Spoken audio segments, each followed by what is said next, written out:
especially my friends from 1972, 73. Those of you who had to listen to me ranting about the police at that time are probably not surprised that I've kept ranting for 5 decades. And I'd have to say that across those 5 decades, there's been nothing to compare with the past year in policing.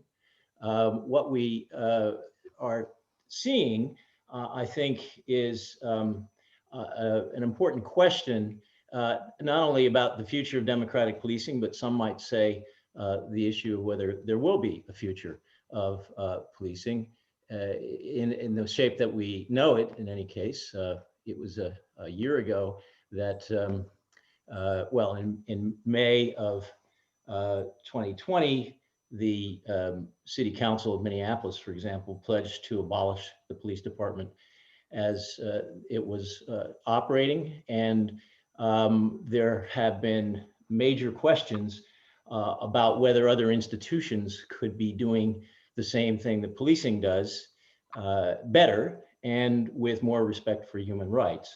And those are all serious questions. And I'm going to try to look at those questions in 2 different ways tonight.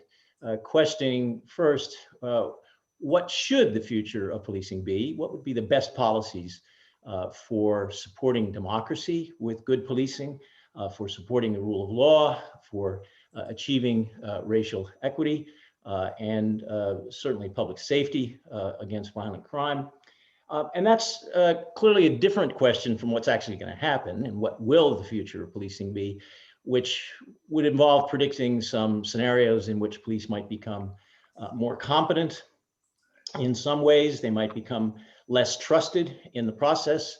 Both of those things could occur, but a lot may depend heavily on what some would call the accidents of history, much as Tom Stoppard would reflect on his own life if you've been reading about his new biography, because I think critical incidents like what we saw on the 6th of January in Washington, D.C., have very long-lasting effects.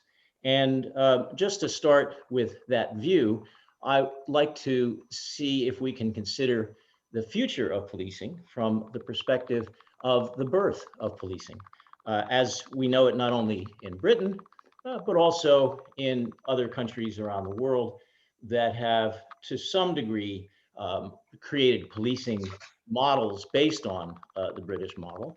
Although, as I have learned based on many years spent in Australia, Canada, New Zealand, other places, the British police model is sui generis and not found anywhere else. And I'd be happy to talk more about that in question time. But let's start first with what happened in Britain before there was a police force under the current model. At the height of the American War of Independence, the Gordon riots occurred in London. Why did they occur? Well, Lord George Gordon was a very strong populist anti-Catholic leader. Begin to sound familiar?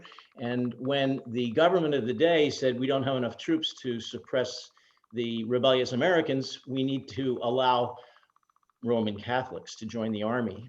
And at that point, Gordon made a fiery speech on the steps of Westminster Palace, and the mobs took over the streets of London, burning houses, burning entire city blocks. Finally, the army came in and shot to death 285 rioters. Hundreds of other people were injured. And Lord Shelburne and others at the day said, why don't we have a police force like those European countries do? And that was seen as tyranny. There were lots of reasons not to have a police force. And so no police force was created. Some years later, under different conditions, the protest in Manchester over the fact that Manchester had a huge population from industrialization, but no members of parliament for that geographic area could be elected.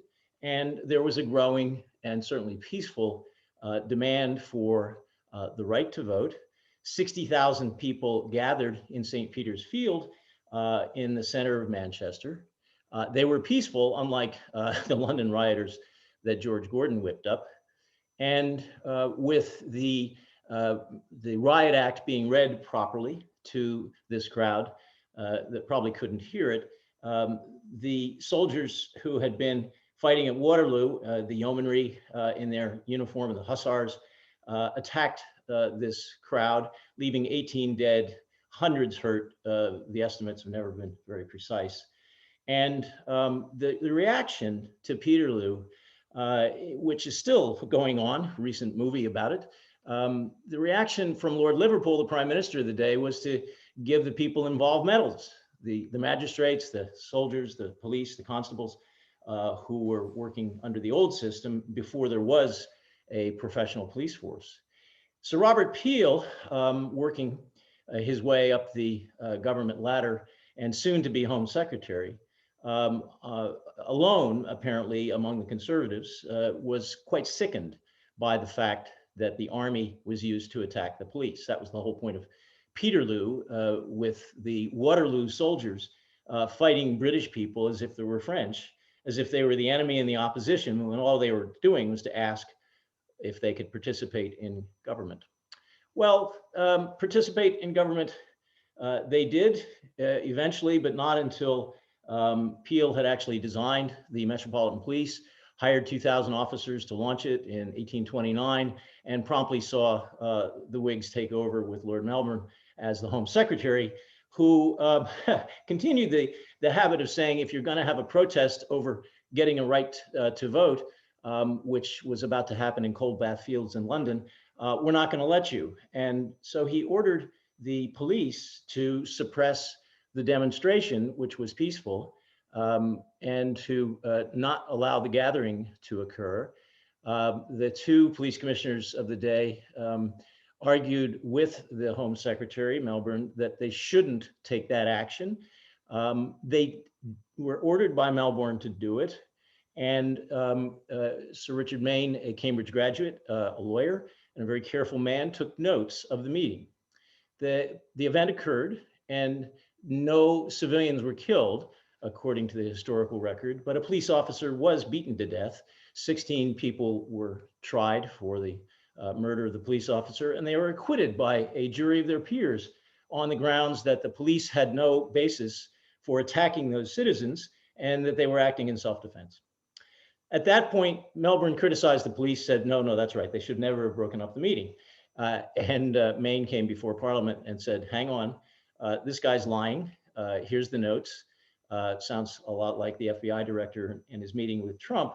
Here's the notes. Parliament cleared the police. And at that point, the police were put into a constitutionally unique position in the history of government, which arguably they still occupy. It's called the position of operational independence. And this UK principle, which is not observed very much in the US, or even in some other former British colonies like Australia, not to the same degree as I've seen in the UK. And under this principle, the police have judge-like powers, which means that elected members of the executive or legislative branch cannot give the police orders. They can't tell them who to investigate or who not to investigate. They can't tell them who to arrest or where to put police patrols. The chief constable gets to make those decisions. It's been disputed and fought out in the courts over 2 centuries in the UK and remains very strong. So when a recent dispute between a cabinet member and a chief constable over arresting people for pulling down a statue in Bristol and throwing it into the harbor, when that emerged, it was quite clear that the chief constable was going to defy demands that people be arrested, because in his view, it would have been not in the public interest to try to make arrests with a few officers present in a very large crowd, as well as the larger context of keeping the peace in the community, which since 1361 in the Magistrates Act, the obligation of the law enforcement branch of government has been to keep the peace, not to enforce the law, which is interesting because in the US, nobody talks about police, they talk about law enforcement. And in the United Kingdom, law enforcement is a tool, but it's not a purpose. The purpose is to keep the peace. You use the tool when it serves the purpose. You don't use the tool when it doesn't serve the purpose. And that helps to add clarity to the idea of operational independence, which is lacking in the US, where we have political appointments, by mayors of chiefs of police who receive orders from their mayors, sometimes very particular orders about which officers to assign to which jobs or which officers to promote. Even in Queensland, Australia, there was a promotion of a corrupt police officer to deputy commissioner, and a senior officer in that police force resigned in protest. This person who was promoted by a political process was later knighted again by a political process, and then found to be corrupt, put in prison, stripped of his knighthood, and thereby providing one more example of how outside of Britain, under what seemed to be British traditions, there's still lots of political interference in policing that's possible. I wouldn't want to comment on the current situation in Australia, but I would say that the FBI director's case with the President of the United States in 2017, where the president, according to the FBI director of the time, asked him to close the investigation against the national security director, former director at that point, Mr. Flynn, and he refused. Then there were lots of other denials, but the whole point was, can the president tell the FBI director what to do? And others might say, well, under FDR, J. Edgar Hoover was so powerful as an FBI director, he was almost telling the president what to do, in part because he had some scandalous information about Mrs. Roosevelt that he was using to blackmail the president of the United States. So the principle of operational independence is not necessarily a perfect one. And if you have very powerful police directors like J. Edgar Hoover, you have lots of other problems along with that. But we just have to understand that when there is all of this power about using the monopoly on legitimate use of force by the state, which is invested in the police force, you have a very great challenge of figuring out what's the best way to manage that to support democracy and the rule of law. But by 1887, with 14,000 police officers working in London and 10,000 marchers, along with 30,000 observers, on a November day, a Sunday in 1887, the first bloody Sunday involving issues in Ireland, what happened was that nobody was killed. And that's not the way this event is remembered, but if you put it in the context of similar critical incidents for the future of democratic policing or the history of democratic policing, what I think you find is the most remarkable thing about Bloody Sunday is that a whole lot of people had their heads cracked open with nightsticks and nobody died. 400 people were arrested. A whole pattern of protests in Trafalgar Square ensued, whereby for years there were major demonstrations and lots of arrests and lots of confrontation with an unarmed police force, which was created by Peel to be unarmed, to be the people. The police are the people and the people are the police, is the way that one of his ghostwriters put it. And nothing could show that better than the way in which the preservation of property and the preservation of order was managed by the police under a conservative government, but with lots of historical record that any attempts by the Home Office to tell the police how to do that were rebuffed, and that the police were operating with this kind of operational independence by which their main concern was to minimize harm and to keep the peace as much as possible. And indeed, on the question of hunger, the question of home rule for Ireland, all of those issues that brought George Bernard Shaw, William Morris, the designer who had actually helped to design Parliament or recent additions to it, members of Parliament themselves were among the marchers who had the confrontation with the police and were the subjects of the arrests that were made. Despite all of those people having a very good policy argument, the question for the police, as I've often heard it put since my youth, since I was marching against the Vietnam War and serving in a group of people trying to keep the demonstrators from trying to invade the White House. And I was standing there with a white armband at the time when Abbie Hoffman came up to me, and we said we wouldn't let him by. And he called us pigs and trumped off. I think the whole question of whose side are you on is the challenge for democratic policing, much as it is for the referee in this Texas incident in which the football players didn't like what the referee said on the left-hand side, and they're coming out to tell the referee what they think, at which point they assault the referee. Well, that's exactly what happened, of course, to Brian Sicknick, who sadly was killed from the bear spray that was used against him by a rioter on January 6th. This is a Capitol Police officer who had a military history fighting in Asia, and who voted for Trump in 2016, as he told Nancy Pelosi's chief of staff, who came through his metal detector station every day. And he actually helped her weep over Hillary Clinton's loss the day it happened. And she recalled all this in a Washington Post story, as well as the fact that Sicknick was against impeachment. So here you have a professional police officer. And if you ask the question, whose side are you on? What Sicknick would say is, well, if you're asking me as a citizen, I'm on the side of President Trump. If you're asking me as a police officer, I'm not on your side if you want to invade the Capitol of the United States and commit mayhem and potentially murder. And that's how he died. So what does that mean about the 4 police officers in Munich in 1923 when Hitler staged the beer hall putsch? As you can see at the bottom of the plaque, Frederick Fink, Nicholas Holweg, Max Schobert, Rudolf Schraut, these are all people who were killed by the crowd in trying to carry out the orders of the duly elected chief minister of Bavaria, who was trying to stop a fairly well-coordinated effort to overthrow the Weimar government, which eventually happened in a different story. But in that particular event of 1923, Adolf Hitler got arrested by the Bavarian police and put into prison after he was duly sentenced in a court of law, where he wrote Mein Kampf.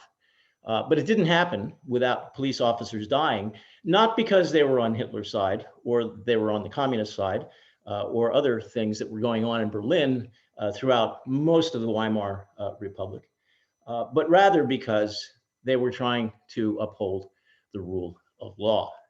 And that is exactly what the Washington police were doing in December of 2020 in the Million MAGA March, in which the police, having learned a lot from the Black Lives Matter protests in the summer, in which the President of the United States actually ordered the crowds to part so he could stand in front of a church, and tear gas was actually used to allow the president to walk through. That was the context. And separating the Proud Boys in one part of Washington from the Antifa and the Black Lives Matter protesters provoked the Proud Boys to say, in a way that was overheard by and quoted in the Washington Post, "Congratulations, now both sides hate you cops." So in a way, that's the future of democratic policing, as well as it's been the past. It's the ability to take the position of being the referee, whose loyalty is not to one side or the other, but to the rules of the game. And that's a very nice narrative for police as defenders of democracy that, unfortunately, for the way I want the world to be, it's very hard to reconcile that narrative of police as defenders of democracy with other kinds of histories of the police. Certainly in the country of my birth, the histories of systemic racism, which some present as the only story, the origin story being that the police were created to catch runaway slaves, and that was the only thing that they did, is totally contradicted by decades of scholarship about the creation of the Boston Police Department, the New York Police Department, the Philadelphia Police Department, and so on. Nonetheless, there are critical incidents of racism that stand out, not just racism, but massacre and slaughter of Black people by police on the grounds of those people being the race they were. And those incidents even though we might say they constitute misleading heuristics, so that whenever you think of police, you think racist. And that's the way Daniel Kahneman, the Nobel Prize winning behavioral psychologist, would put it in his book, Thinking Fast and Slow. All of that is true, but it's not the only story. And the fact that the police, as I only learned in the last several years, the police systematically massacred Black people in the South after the Civil War under Andrew Johnson's Reconstruction. Johnson not believing in the 14th Amendment or in equal rights for African Americans, let the police of the defeated states commit major massacres in Memphis, in New Orleans. Later on, after the attempt at Reconstruction under Grant was long over, Wilmington, North Carolina had an elected government with Black officials, with Black police officers, and they were all overthrown in a local coup, which involved killing many Black people in the guise of support from people who were about to become police in the coup, all white, and one of the leaders of this group going on to become elected governor of North Carolina, a tradition that I grew up with in the 1960s in the United States.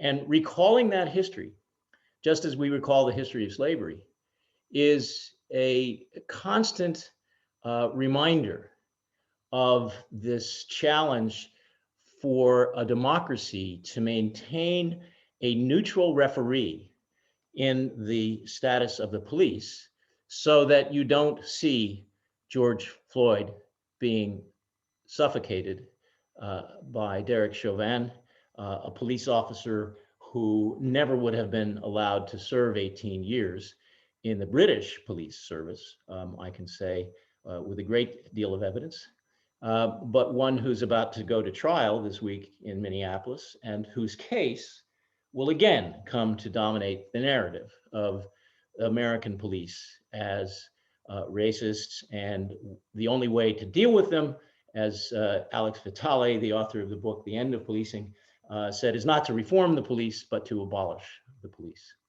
Well, there's another narrative here, which is that there are countries that are more or less democratic that in our lifetimes have seen not the police being abolished, but democracy being abolished. And if we look at what's happened in the last several decades in Turkey, where the police themselves were subjected to a massive purge after there were certainly lots of questions about where police loyalties lay in relation to Turkish politics. Nonetheless, it's a striking demonstration of the capacity of an autocracy to take over a police institution and to make it serve its own purposes. Hong Kong, where Heather Strang, my wife, and I have been doing our best since 2015 to try to reinforce the democratic rule of law tradition that was guaranteed under the negotiation of the handover in 1997, has a situation that I think nobody could get out of, in which a massive amount of military force is backing up the complete destruction of democracy that was completed last week. What's going on in Burma is perhaps no good example of a democracy that was taken away, but perhaps it was an example of an attempt to construct what looked more like a democracy, but which was not tolerable by the autocracy. And now 38 people have been shot to death in Burma for peaceful demonstrations. And shooting people in demonstrations is certainly not limited to those countries. Recent examples in South Africa, Nigeria, and Kenya are major demonstrations of the degree to which those nations as democracies or not can uphold the rule of law. Just as the 1,000 people a year shot and killed by the United States police under conditions that are generally illegal in the United Kingdom, but not in the US, um, not even with the support of one of Obama's appointees to the Supreme Court, who approved of shooting somebody involving a knife situation in a way that would not be allowed in the UK. We have this problem of what do you do when the democracy or the power of the land is trying to control the police, not to uphold human rights, and certainly not to be a referee to allow both sides to express their views and to compete in fair and free democratic elections. Rather, the police become the pawns in the game. And so we are led, as we look towards the future, with two truths I would suggest to you. One is that the police cannot resist the massive force of the military when autocracy trumps professional policing. That said, and for most of the countries that people in this webinar are living in, the good news is that the police can uphold democracy against autocrats as long as they don't have any control of the military, which is what I think we've just seen in Washington in January of this year.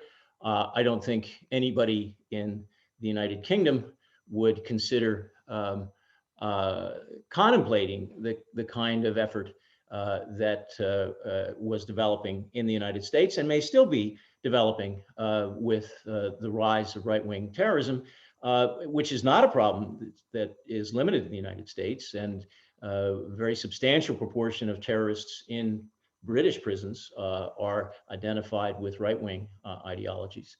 But again, the British police have taken a very strong position against any appearance of taking sides in any of these political debates. And it's consistent with an idea I want to leave you with from somebody I've never met, but whose work I've read, Professor David Sklansky at Stanford Law School, who makes a very cogent case from a predominantly critical perspective on the police, I'd have to say. But his challenge to the police and the idea of police reform is to make the mission of the police the attack on illegitimate hierarchy of all kinds. And if we think broadly, that includes the criminal in a dominant position over a victim who is less powerful than the criminal at the moment that a knife or a gun is pointed at the potential a victim of an injury in relation to a robbery or rape or other serious crime. In general, dominance of men versus women has been a hierarchy that police have not always eagerly or willingly, but they've certainly been drawn into in recent years with the extension of laws such as coercive control and other ways in which the police have been enforcing the rule of law consistent with what are called under the rules of the program for teaching apprentices that were associated with at Cambridge. They're called British values. I think they're broader than British values, but they certainly apply to the growing and I think very serious effort to combat modern slavery in the UK, and again to remove the dominance of the enslavers versus the slaves, and also to look at differential homicide rates, as we've been studying lately, under which Black Britons are killed at a rate of homicide victimization 5 times higher than white Britons. And that differential, that inequality of murder risks, to me is far more serious than the issues around stop and search, which I'll be doing a webinar on fairly soon, and I won't get into now. But I do want to say that the idea that the fundamental job of the police in attacking illegitimate hierarchy echoes a very deeper book, a more rounded treatment of policing in 1977 by the late Herman Goldstein, whose seriousness of purpose in reviewing the full range of things police are asked to do, not from the standpoint of defunding the police, but from the standpoint of setting priorities and to make the defense of human rights and this idea of illegitimate hierarchy one of the central pillars for making those tough decisions about what the police should be doing and what they should not be doing. So I leave you with the question of the future of democratic policing, as I often am about many things, and that's guardedly optimistic, because the UK certainly remains very strong in its future of policing with a highly professional police leadership culture that has the blessing of operational independence, but also the external threat of a regulatory body that's been around since 1856, which is the Inspector General of Constabulary. And I did testify before the Obama task force that we needed something like that in every state in the US. If anybody is here from the US and you want to pick one issue for police reform, it would be creating an Inspector General of Police who can decertify police departments and decertify officers, as well as doing something that this George Floyd bill may do, is to create a national database of people who have been fired from police jobs to keep them from being hired in new police jobs. Ultimately, what keeps British policing strong, I think, is class unity between the policed and the police themselves, which is not available in the US. If we say class takes the place in the UK of what race occupies in the US. And this fundamental division over race is a major fault line in US policing. But again, I'm guardedly optimistic. I think Biden's going to fund a lot of efforts to professionalize the police with better training, better regulation, possibly even healthier hours. Most of the horrible incidents in Minneapolis recently have involved people who are working way too many hours of second job employment, which is, again, heavily regulated and controlled in the UK. So that I would say that, among other things, British police get more sleep than American police do. Where does that leave us in terms of other countries? Well, on Monday, I begin to chair a committee of the National Academy of Science on the best evidence to advance police reform in the global security and justice sectors all over the world, especially the 90 countries that are being supported by the US State Department. And maybe the efforts of countries like Britain and Europe, Norway, et cetera, that have been trying to develop police reform in other nations can design a better narrative of the police for the future. But as I say, without any nationalism, because I'm not even a UK citizen yet, although I hope you'll come to my citizenship ceremony. I'm not giving up my US citizenship, and I am looking forward to a future in which all countries can benefit from the growing interest in learning and improvement that I see in all the police I'm fortunate to come into contact with. I thank you not to see that chart, but I should have had a thank you. And what I'll do right now is to stop sharing and turn the floor back to Samuel Venn. Thank you very much for listening. Larry, thank you ever so much.